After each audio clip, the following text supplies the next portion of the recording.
Shimelle with this week's Sketch to Scrapbook page, and here's where I'm starting this week with a rough sketch with 3 small photos which I've printed at 2 by 3, and then quite a few vertical strips, some dots of embellishment, and then this funky little swirly thing that I've put here in the middle, and that comes from this, which I've just cut on the silhouette, and it's a design from the Silhouette store that matches the Amy Tangerine line, and it's this little border. I'm hoping you can see that there. Kind of like a pennant border, a ribbon banner sort of thing, that I'm going to use kind of, I think the title will go on top of that. But that's going to be kind of a main embellishment on the layout. So I've drawn it like this for now, and I'll see how I can turn that into a sketch that I can show you. So I have that die cut piece there. And then I'll show you everything else. I went with these 3 pictures that are very similar that were taken on my birthday at a bus stop. And they've just kind of, I've been looking at them in the folder thinking perhaps I should scrap those. They're not getting any younger. I'm not either, but there we go. So I have 3 photos and they're printed at 2 by 3. And then here's what I've pulled out today. I'm starting with a gray background. So I've got a kind of dark gray cardstock background. And then I've got a mix of scraps of new things and then some 2 older sheets. So this is from Basic Gray Erie, which was, I think, 2009. So this is this purple, which is just a lovely, if you like purple, it's just purple and black. There's no, I mean, it's from the Halloween collection, but it's not particularly Halloween specific. But it has been in my stash for 2 years, so it's time to get this on a layout. It needs to get in my album or get out of my studio.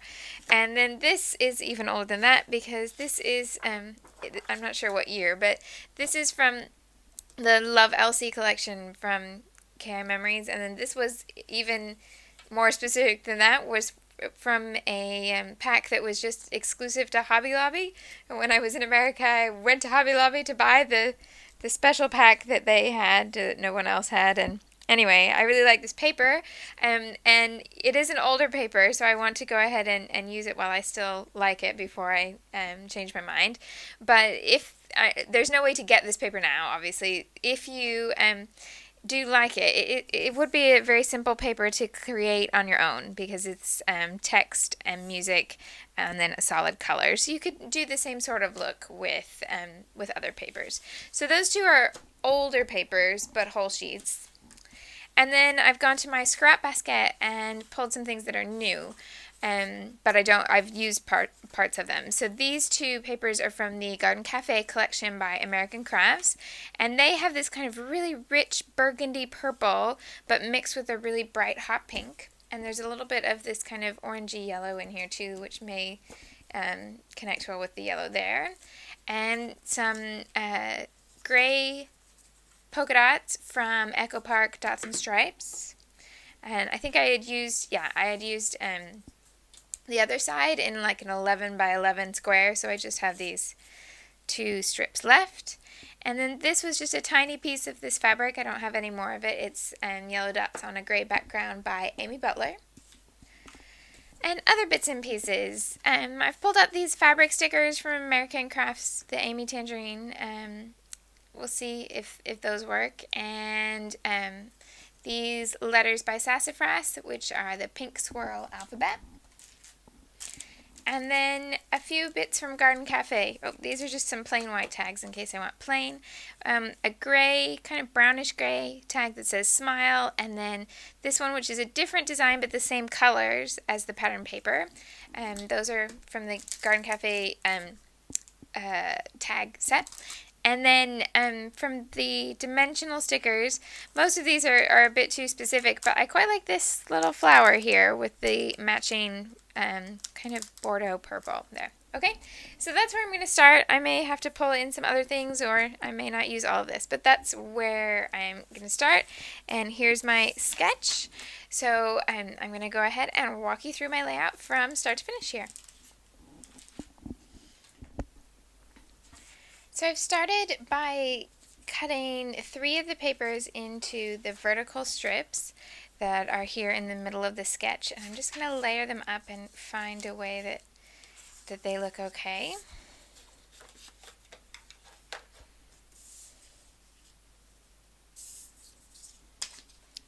And I'm thinking something like this. And then the photos will be here. Wondering if this should go on top. Yeah, actually I think I prefer that. So I'll go ahead and adhere that.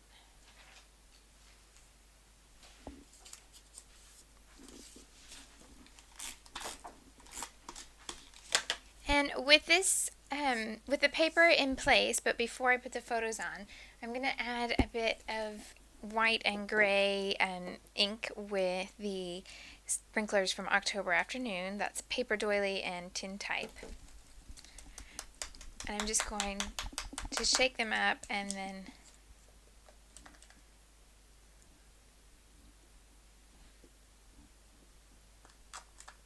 then just add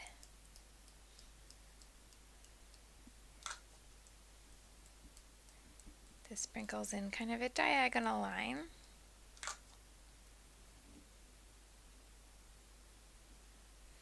And some of this will get covered up, but that way I have a little bit more movement to the page than just the pattern paper.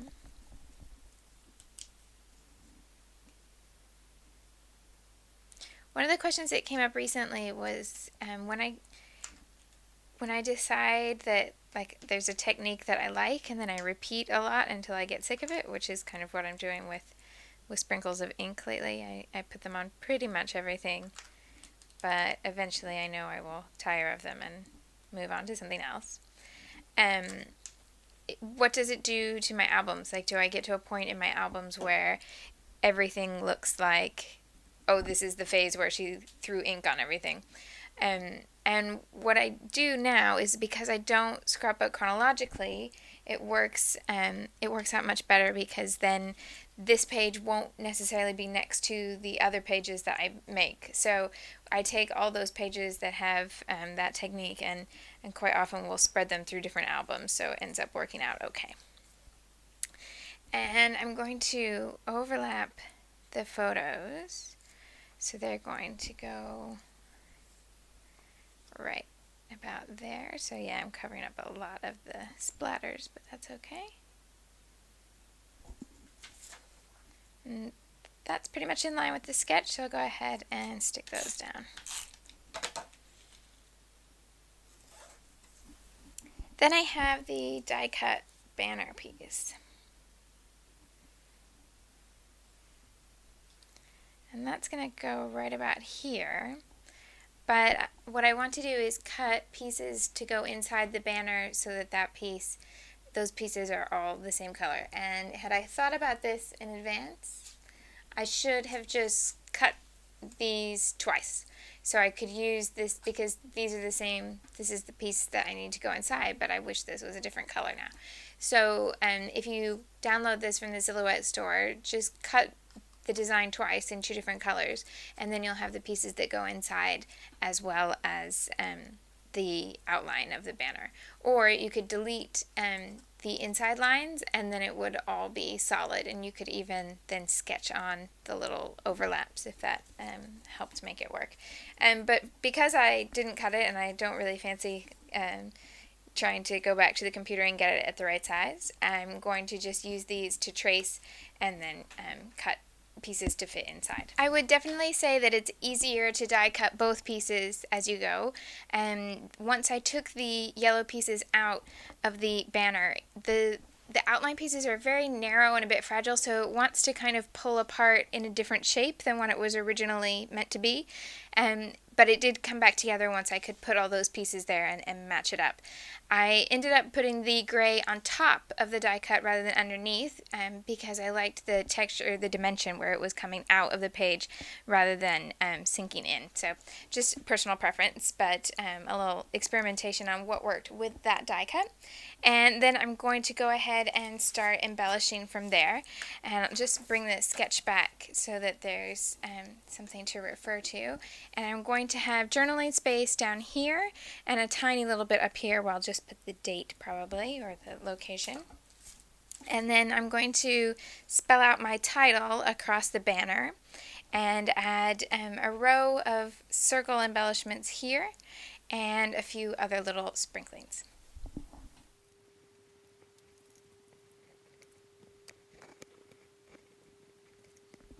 I actually had to make a significant change to the title. I thought I would be able to spell everything out with the small letter stickers, but I realized there was one letter I was short of, and that meant that I originally thought I could fit the title pretty much in the banner, and I looked through all my letter stickers, and unless I went with something really tiny and hard to read, I couldn't spell it all out on the banner. So I decided to go with larger letter stickers and just kind of echo the angle or the curve of the banner.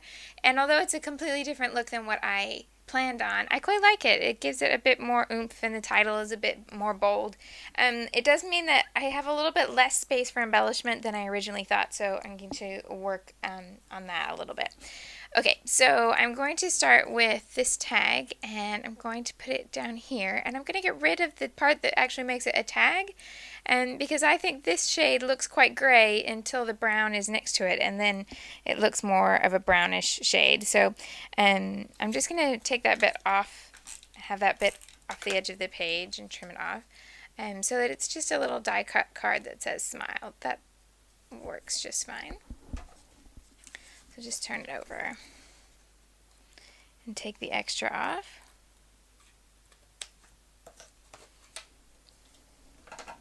And then go back and add a little bit more ink to that side. And then I was going to add in some little bits from these two sticker sheets. And just looking for where the best place would be for that little flower. And at one point I thought perhaps there. I do like that these are on a clear background and you can just move them around on your page until you find where they will look right. I don't actually think that works very well because it's just not in the right angle. So I'm going to possibly add it up in the top corner instead. And I originally thought I might use something like wish because that was a little bit birthday themed, but I think that's too big and I've got too many words going on, so I think I will just use the smaller flowers and the kind of doily flower to bring that all together. I think what I'll do is go ahead and add the journaling and then just sprinkle those tiny little embellishments on after the words are already there, so I make sure I have plenty of room to write everything that I want. And here's the finished page. In the end, I decided once I added the journaling, that little sticker that I really liked was just a bit too bold and a bit too floating in the air to go in any of the available spaces. So I just stuck with the 3 smaller flower stickers and then also added a white ink border just around the edge to kind of match the white paint splashes and just give the edge a little bit of finality, so that sometimes when you end up with white space, an outline can really help bring that back in and make it say, hey, I meant to leave that white space there. So that works for me. And so that's the finished design. And if you want to create your own page inspired by this sketch, obviously you can swap out this banner for anything else that would work, or you can go and download the same banner from the Silhouette store if you like it. And you'll also notice there's something I left off entirely. Once I added the big letters, I decided it would be too heavy to have that row of circles. Now, I originally thought that would be a good place for like a big row of brads because I tend to have a lot of brads and forget to use them. So I'm going to leave it in the sketch, but in the end I did take it off of mine. So if you want to add it back, then by all means do, but feel free to break with the sketch and leave them off if you prefer. I look forward to seeing what you create, and thanks so much for watching.